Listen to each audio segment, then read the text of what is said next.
আসসালামু আলাইকুম, সবাই কেমন আছেন? আমি আজকে দেশি মুরগি দিয়ে পটল রান্না করব। প্রথমে আলু আর পটলগুলো ভাজার জন্য রেডি করে নিলাম।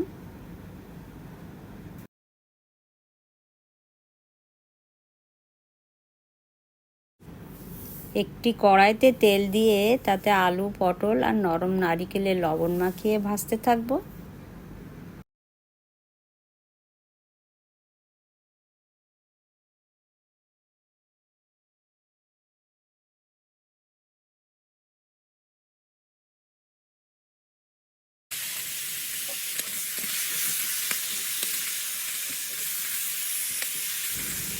ভাজা হয়ে গেলে তুলে এক পাশে রেখে দেব। তারপর ওই একই কড়াইতে আবার একটু তেল দিয়ে তেজপাতা, গরম মশলা, পেঁয়াজ ভাজতে থাকবো।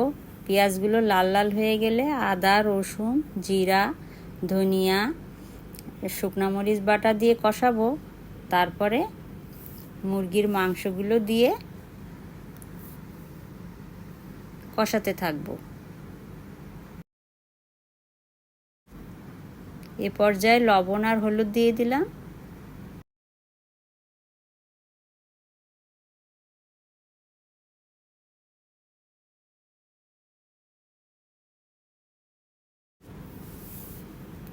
খুব ভালোভাবে কষানো হয়ে গেলে সেই যে ভেজে রাখা পটল, আলু আর নারিকেল দিয়ে দিলাম, দিয়ে আরও কিছুক্ষণ কষাতে থাকবো।